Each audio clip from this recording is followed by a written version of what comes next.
Allahumma barik wa salli wa sallim nahmadu wa salli ala rasulil karim amma ba.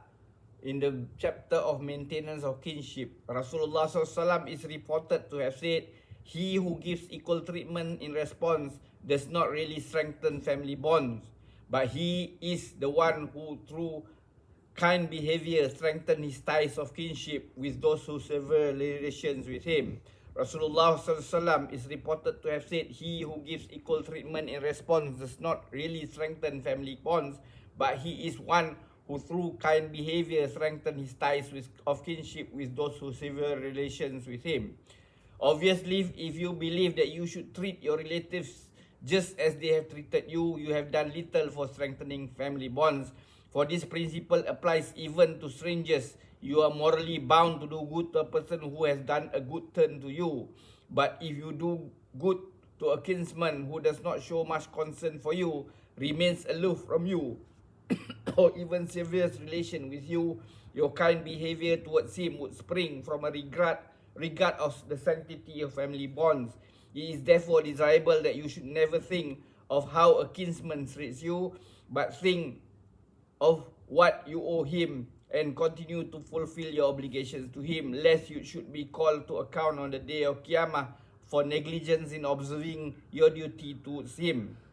Never for a moment entertain a thought of what he owes you on account of your kinship with him. You should rather feel happy if you are not receiving what is due from him. For on the day of Qiyamah, your reward for foregoing your rights will be far greater than the material benefits you have gained if he had fulfilled them. Once a Sahabi radiallahu anhu said to Nabi SAW, O Rasulullah, I have relatives. I try to strengthen bonds of kinship with them, but they ignore me. I treat them with kindness, but they treat me badly. I exercise forbearance in my behavior towards them, but they are rude to me.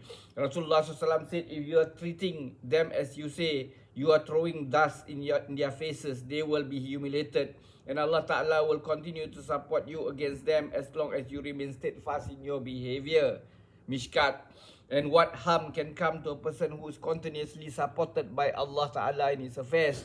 How can anybody who severs relations with him deprive him of any benefit? And Urdu poet says, I would not have thee forsaking me, O Lord, or what calamity would be to be forsaken by you. If thou art mine, I won't mind being forsaken by the entire world. There is no denying the fact that if Allah Ta'ala supports a person, he does not need help from anybody else, for all the world will work for his good. And even if all the people were to unite against him, they would not be able to do him any harm. Another hadith report, Rasulullah SAW said, as saying, Allah Ta'ala has commanded me to observe 9 things. 1, to fear Allah openly in private. There is fear him from my heart and in my outward behavior, or fear him in my lonely hours and while sitting in the company with people. Secondly, to speak justly, both when I am pleased and when I am angry. When pleased, a person hides the fault and extols the virtues. And when angry, he frames false accusation. I must speak justly under all conditions. Number 3, to adopt moderation both in poverty and in prosperity. There is not to be miserly in poverty, nor extravagant in prosperity. And it may mean not to grumble or complain when poor, nor take pride when rich.